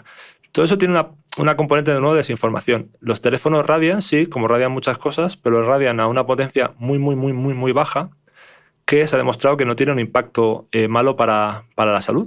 Entonces, todas estas teorías de que el 5G es malísimo, radia, nos va a entrar no sé cuántas enfermedades, ninguna de ellas está basada en ninguna evidencia científica. 5G emite una potencia pequeñísima, que no tiene impacto, se refleja normalmente en nosotros, se rebota y no tiene un mayor efecto. Entonces, teorías, bueno, siempre se aprovecha la aparición de algo nuevo para intentar alguien sacar rédito de alguna forma, y en este caso desinformar. ¿Qué otras hablabas? Que el 5G va a permitir otras innovaciones tecnológicas que hasta ahora eran casi imposibles, ¿no? Un poco de ciencia ficción. Aventúranos, ¿qué van a permitir, Carlos? Pues el hecho del vehículo autónomo, vehículo conectado, el hecho de tener 5G va a darle capacidades que hasta ahora no podría tener, porque el vehículo autónomo no necesita de conectividad de per se, pero el tener conectividad va a hacer, por ejemplo, que si los vehículos se comunican entre sí, pueden hacer cosas mucho más eficientemente que si no se comunican entre sí. Y no solo comunicando vehículos entre sí, sino vehículos con la infraestructura, con los semáforos, con la infraestructura que puede haber en la carretera. Imaginemos si todos los vehículos pudieran informar a un semáforo de que se están aproximando, podríamos conmutar los semáforos de una manera mucho más eficiente. Si pudiéramos transmitir hacia dónde vamos, qué velocidad llevamos, cuando hay una potencial colisión se podría detectar, prevenir o, si es algo que no se puede evitar, hay cosas que son inevitables, preconfigurar los sistemas para minimizar el impacto. Lo que decía de las fábricas inteligentes. Si tenemos la capacidad de utilizar todos esos datos que se generan, podemos mejorar el proceso de fabricación. Podemos dinámicamente adaptarlo, integrarlo con la logística, predecir qué va a ocurrir, actualizar mucho más rápidamente cómo funciona un robot para gestionar una determinada pieza. Se dice que vamos a poder hacer de la industria de la manufactura una industria mucho más eficiente y más sostenible, porque vamos a ser capaces de ser mucho más eficientes en cómo se fabrican las cosas. Entonces, esos son ejemplos. El ejemplo de la salud, nosotros hicimos una experiencia con el servicio de ambulancias de Madrid, en el cual permitíamos detectar que a alguien le pasaba algo, tenía un paro cardíaco, avisar a una ambulancia sin que hubiera ningún testigo implicado, que llegara directamente a la ambulancia más cercana y que cuando llegara la ambulancia los médicos tuvieran unas gafas de realidad aumentada mostrando información sobre el paciente en tiempo real. Todo eso a través de 5G. Eso con 4G no es posible. No podemos hacerlo. Entonces, imaginemos la potencia que tenemos de poder, sin que haya nadie que llame, que muchas veces las emergencias hoy en día se basan en que alguien llama. Ha pasado algo y llama.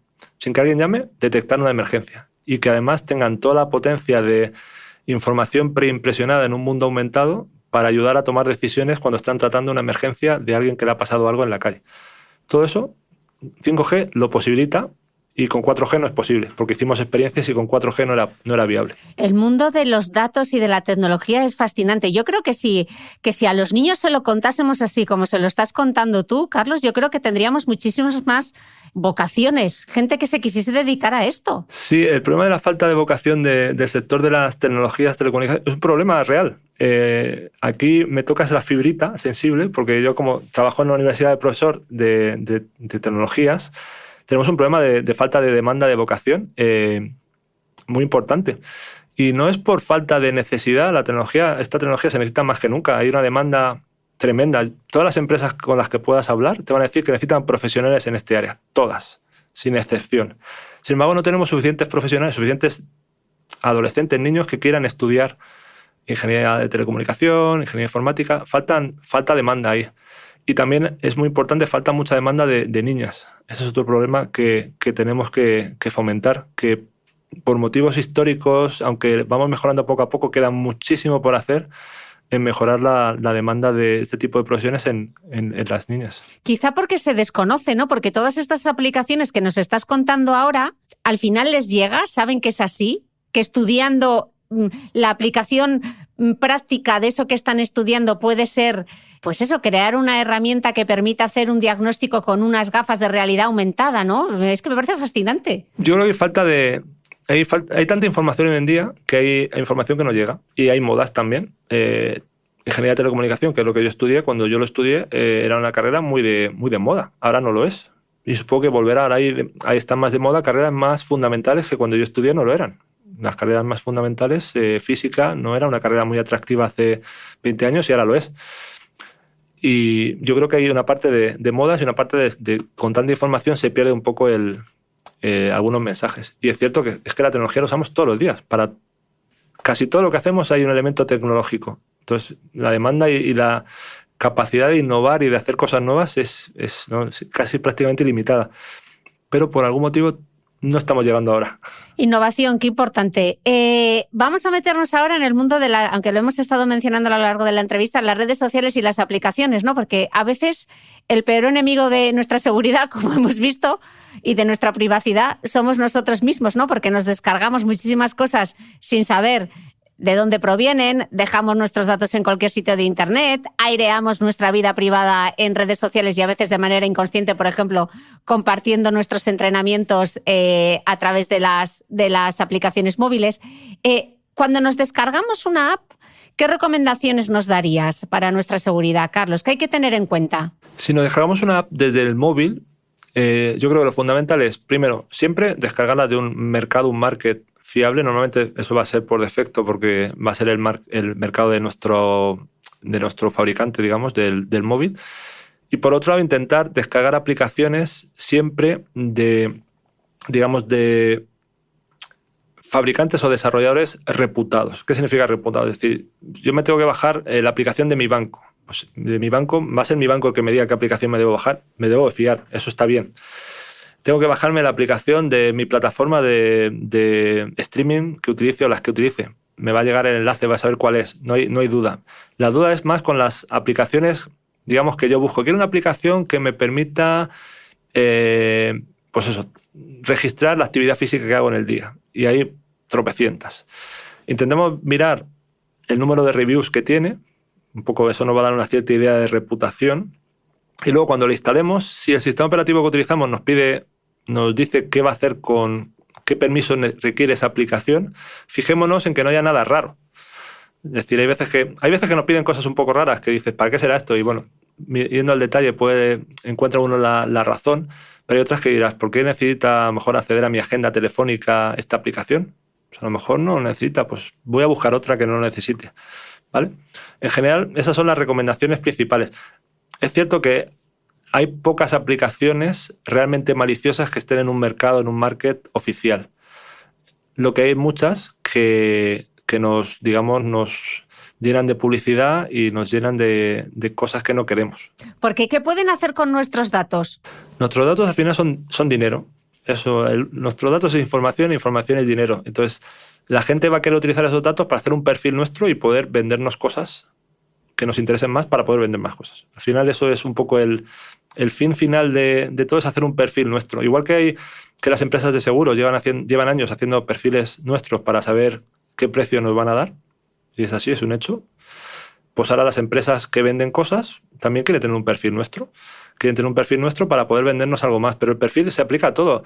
Las empresas de seguros, empresas sanitarias, van a empezar o están haciendo ya un uso cada vez mayor de información nuestra, de nuestros hábitos, para adaptar el precio y condiciones de la póliza. Entonces, toda esa información es dinero. Una es la que le damos nosotros gratuitamente o en base a algún intercambio a nuestra empresa de seguro médico, a nuestra empresa de lo que sea, y otra es la que terceros le venden a esas empresas para tener más información sobre la población y a quién orientar sus campañas de publicidad. Al margen de lo que hemos hablado de la desinformación que también hemos comentado antes. Esto me parece particularmente importante, Carlos, sobre todo con las aplicaciones que tienen que ver con la salud, ¿no? ¿Cuánta información compartimos? Estoy pensando incluso en aplicaciones que te hacen un tracking de tu ciclo menstrual. ¿Qué uso están dando de esos datos, no? De tu fertilidad.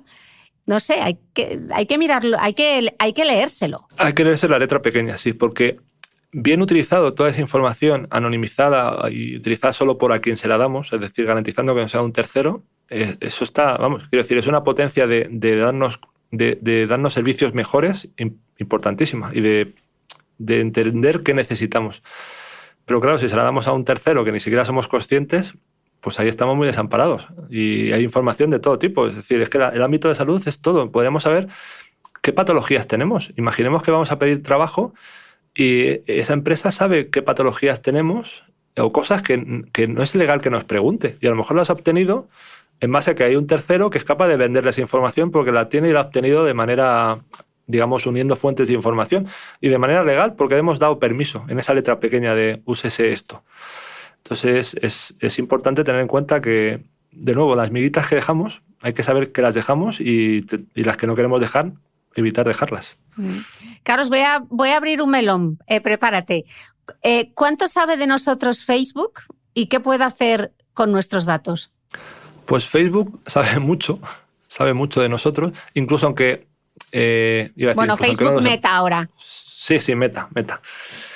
Pues puede saber mucho en base a lo que hemos mencionado antes, el traqueo que hace de diferentes formas. Facebook tiene, por un lado, su aplicación Facebook y todos los botones de me gusta que vemos en Facebook en millones de sitios web. Entonces, si nosotros somos un usuario de Facebook, cada vez que vamos a una paginita que tiene un me gusta o un compartir en Facebook, si hemos aceptado las cookies, sabes que hemos visitado esa página y qué hemos estado haciendo. Entonces, imaginaos la cantidad de cosas que sabe.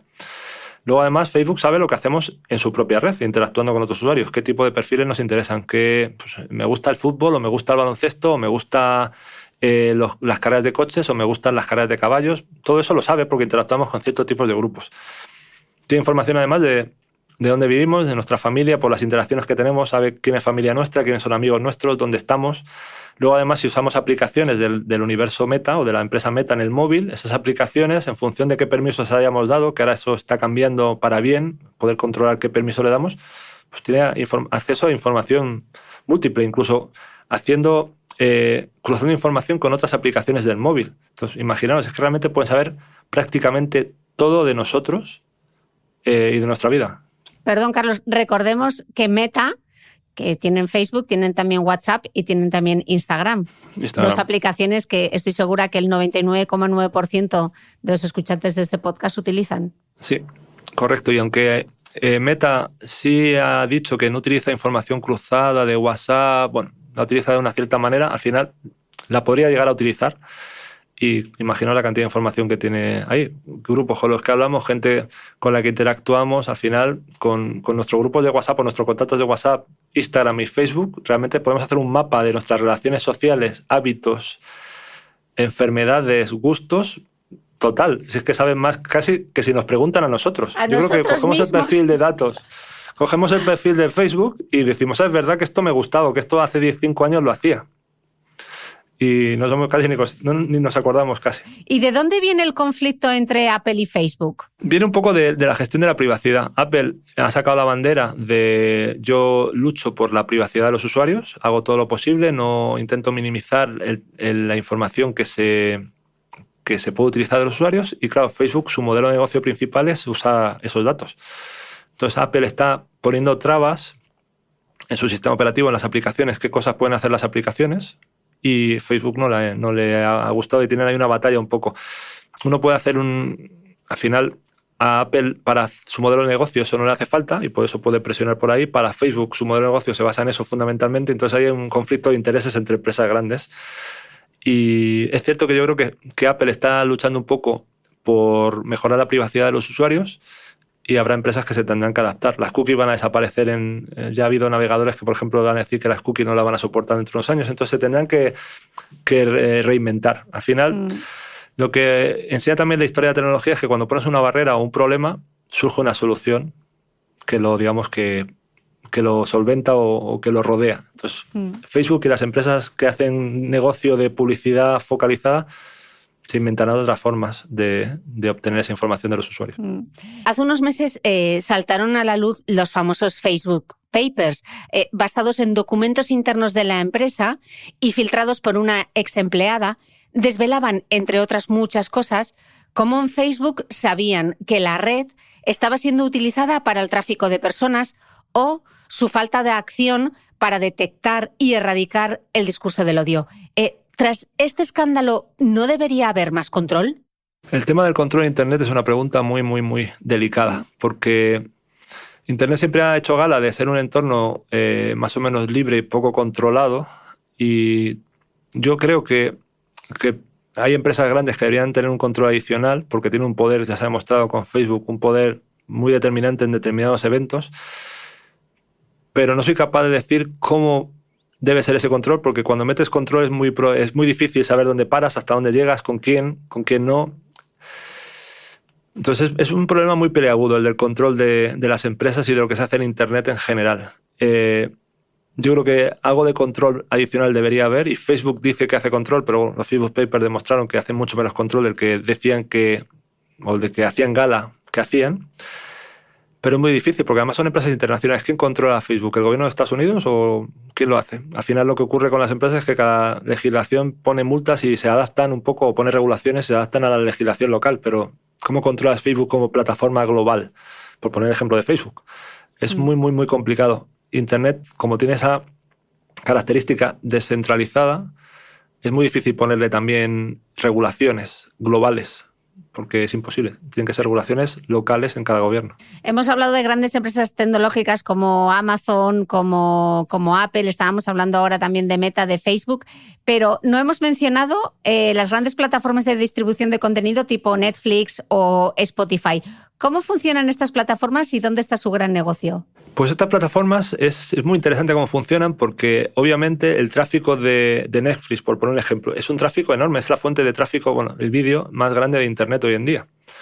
Y eso ha retorcido un poco los entresijos de Internet. Ha habido que adaptar Internet para que funcionen estas plataformas. O mejor dicho, las plataformas se han adaptado o han hecho soluciones tecnológicas para que funcionen bien. Nosotros cuando pensamos en descargar una película, pues pensamos en downloadar una película y esa película está en algún sitio y me llega a mi dispositivo.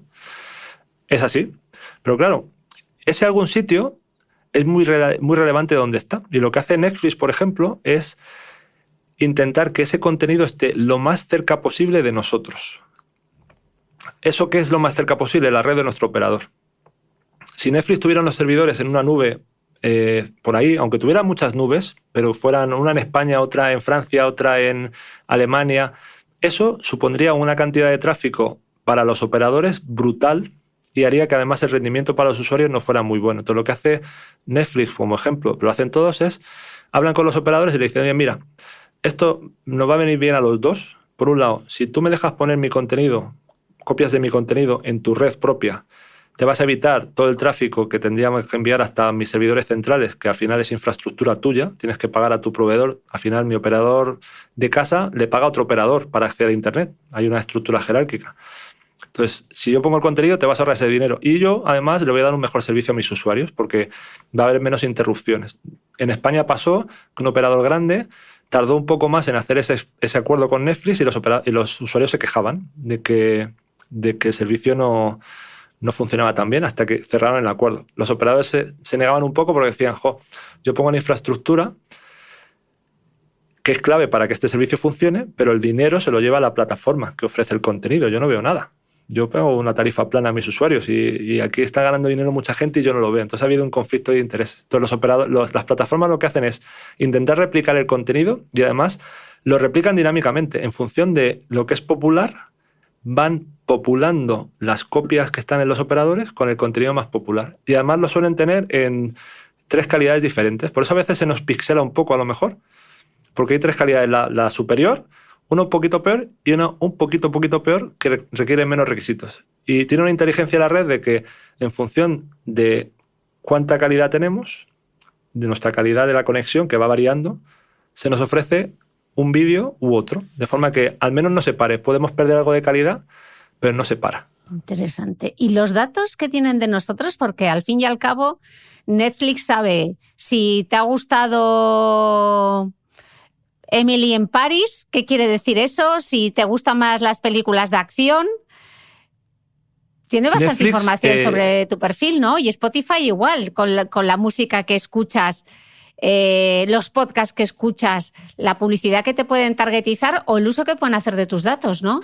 Sí, el modelo de Spotify, el modelo de publicidad obviamente tiene que ver con el tipo de música que escuchas y los podcasts, que es una parte del negocio de Spotify muy grande ahora, comparado con otras plataformas. Que aclaro, que no para los podcasters. No, sí, no. Como siempre, no para los podcasters, no. Pero para ellos sí supone un diferenciador frente a otras plataformas.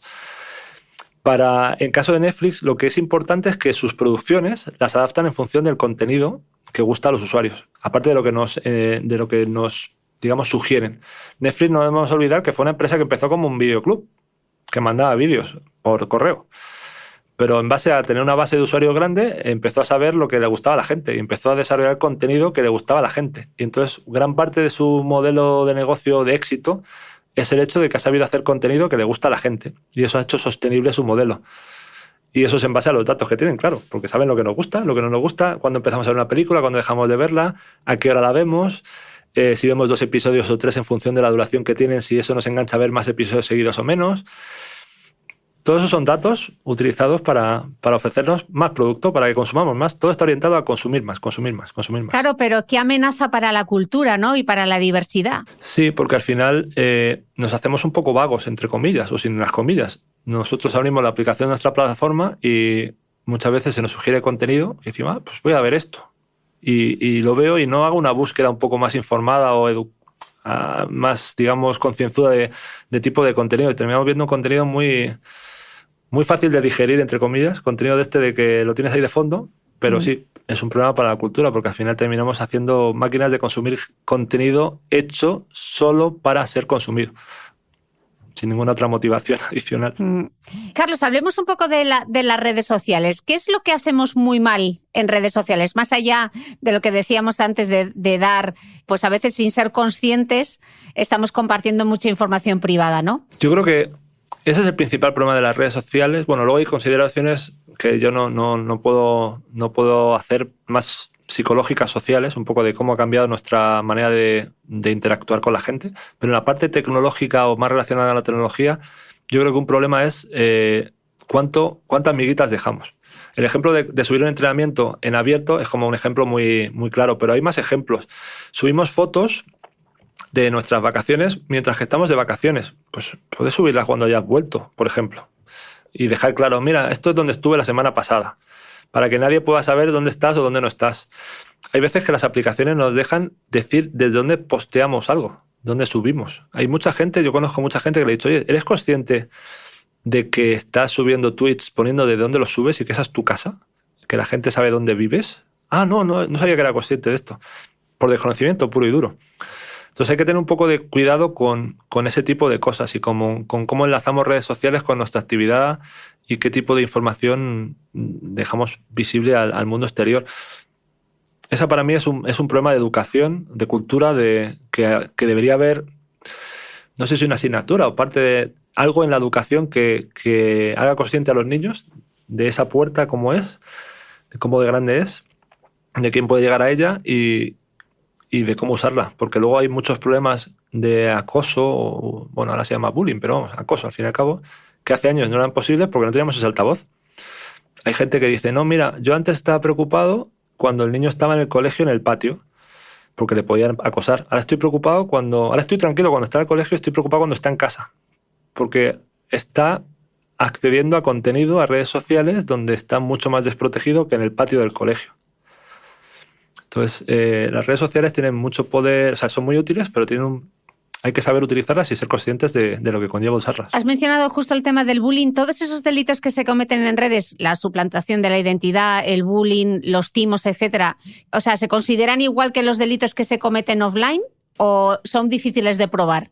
Bueno, yo ahí carezco un poco del background así más legal, pero yo entiendo, lo que yo entiendo es que sí, que tienen la misma gravedad. Hay algunos que son más fáciles, obviamente si se pueden demostrar, pero la policía tiene una unidad de crimen digital, no sé el nombre que tiene exactamente, no es así, muy potente, en la que puede demostrar ese tipo de cosas. Entonces yo animo a todo el mundo, si hay alguien que sufre algún tipo de acoso, amenazas, insultos por redes sociales, que denuncie, porque eso no es algo que diga, no, como me están acosando por redes sociales no puedo hacer nada. No, sí puedes hacer. A lo mejor es más difícil, pero no dejemos de denunciar si hay problemas así, porque además el mundo está cambiando y el mundo se está adaptando a que esa es una nueva, digamos, exposición a problemas de seguridad que antes no había, y la policía también se ha adaptado a ello. Carlos, ¿perdemos el derecho sobre una foto nuestra cuando la subimos a una red social? Habría que leer la letra pequeña, como siempre. En general, la mayoría de las redes sociales que yo conozco, cuando subimos una foto, lo que le decimos es que le dejamos derecho a la red social a utilizarla y a incluso modificarla. Generalmente es con buenos propósitos. Es como necesita modificarla a lo mejor para enseñarla en otro tipo de plataforma. En un móvil no es lo mismo que en un ordenador, en una tableta. Entonces puede modificarla para eso. En general no va más allá, pero habría que leer la letra pequeña. pero siempre vamos a ver eso, que cedemos nuestro derecho a la foto. Eso no quita, la foto sigue siendo nuestra, somos el dueño intelectual de esa foto. Y eso no conozco ninguna porque eso yo creo que es ilegal, que haya esa letra pequeña. Pero sí que habrá letra pequeña de cedo el derecho de uso de esa foto para la red social, para lo que ellos consideren adecuado, y entre ello incluye transformarla. Algunas de ellas, el tiempo que cedes esa licencia de uso está limitado a cuánto tiempo tienes la foto puesta, pero algunas tienen la coletilla de mientras que haya alguna foto compartida, si alguien la ha compartido, si esa foto compartida sigue existiendo, aunque tú la borres, sigue teniendo el derecho de uso la plataforma. Entonces ahí hay que tener cuidado. No pierdas el derecho no pueden ganar dinero con tu foto directamente, no la pueden vender a un banco de imágenes, eso no lo pueden hacer. Habría que la letra pequeña, las que yo conozco no, pero sí la pueden usar en las redes sociales y pueden modificarla y demás. Entonces, ¿qué sentido tiene esos mensajes que muchas veces vemos a usuarios que copian y pegan advirtiendo a la propia red que están usando o de que no quieren que les cambien las condiciones de uso o cosas así? ¿Te suenan esos mensajes? Yo creo que esos mensajes, sí. Yo creo que esos mensajes tienen valor cero, porque al final tú estás usando un producto, estuviste de acuerdo con las condiciones de uso, si las cambias te van a avisar. El hecho de que subas ese mensaje no tiene un impacto cero. Es al final un poco de ruido, pero poco más. Puede tener impacto social de que si mucha gente se queja a una plataforma, a lo mejor la plataforma cambia su política en base al ruido que hacen los usuarios, pero es muy poco probable. Entonces tienen un impacto nulo ese tipo de mensajes. Otra pregunta, Carlos. ¿Los controles parentales funcionan? Por ejemplo, en YouTube, el control parental. Funciona algo, como todo, es imposible ser 100% certero, porque al final se basa por un lado, en lo que los usuarios declaran cuando suben un vídeo, y un usuario puede mentir. Por otro lado, en controles que hace YouTube automáticos, que es bastante potente, quiero decir, tiene una inteligencia detrás. El famoso algoritmo se usa para muchas cosas y tiene mucha potencia, pero no es infalible 100%. Y tampoco son infalibles, son infalibles 100% los controles parentales que podemos tener en nuestro móvil o en nuestro router.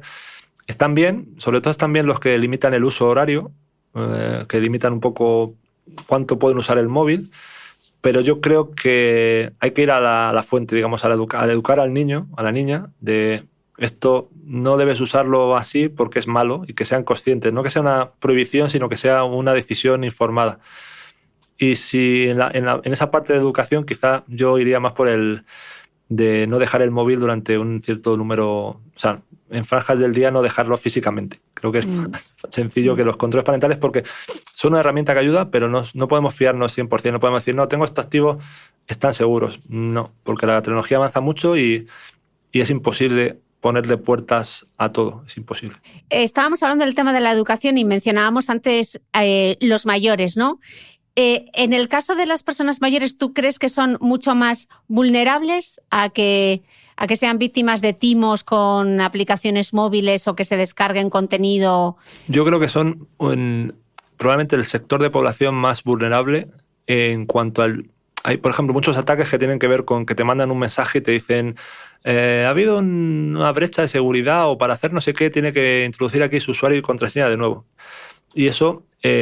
al final, como no han sido educados en la tecnología, en los peligros, en que hay ciertos canales que un banco no va a utilizar, por ejemplo, jamás, pues son muy, muy, muy vulnerables a eso y digamos que caen en ese tipo de estafas muy a menudo.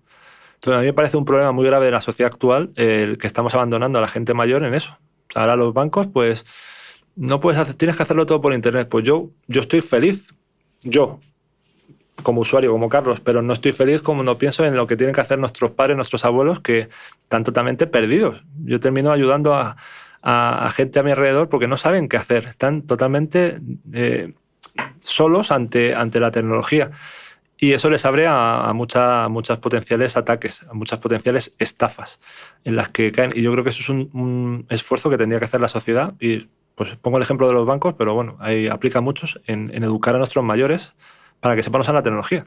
Estafas de correos, incluso estafas en el propio Instagram, que a veces te manda y te dice que una foto tuya ha infringido un copyright, que yo caí en la trampa, que bueno, hace como 2 años y de repente, claro, me di cuenta, no, pero si esto es un mail que no tiene nada que ver con Instagram. Pero hasta yo, que soy usuaria habitual de redes sociales, he podido casi caer en la trampa, ¿no? ¿Cómo no va a caer un mayor? Sí, yo conozco gente de mi sector que ha caído en trampas de phishing, de bancos. No fijarte cuando metes la web en el navegador, de que la has puesto correcta. Ahí, por ejemplo, hay una recomendación buena, así hablando, volviendo a las políticas de seguridad recomendables, un gestor de contraseñas. Eso es una cosa que recomiendo tener, un gestor de contraseñas en el que almacenes contraseñas y te genere contraseñas nuevas para cada aplicación o web que utilices. Tú usas una contraseña maestra y te permite utilizar múltiples contraseñas.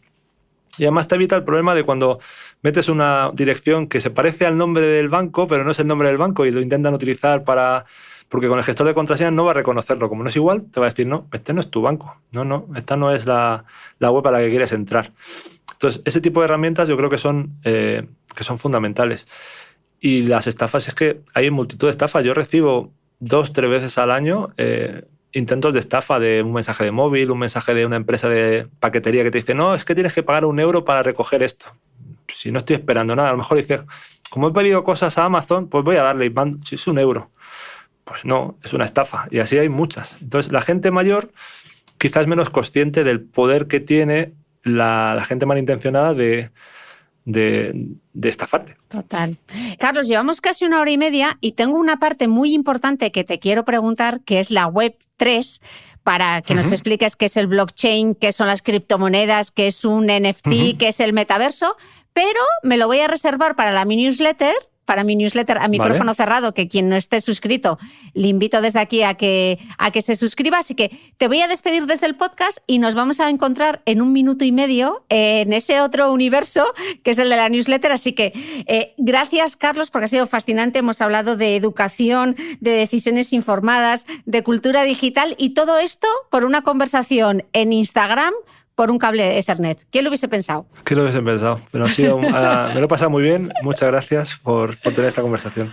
Oye, me ha encantado charlar contigo, Carlos. O sea, 1 hora y media que no sabes lo que he aprendido y la cantidad de notas que he tomado. Ha sido fascinante. Millones de gracias. Gracias.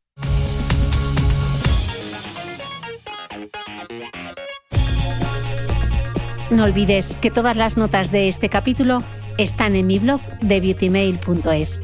Además, si no quieres perderte ninguna entrevista, suscríbete a el podcast de Cristina Mitre en tu reproductor de podcast habitual.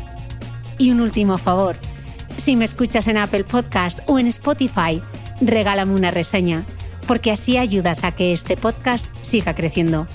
Muchas gracias y nos escuchamos de nuevo el próximo domingo.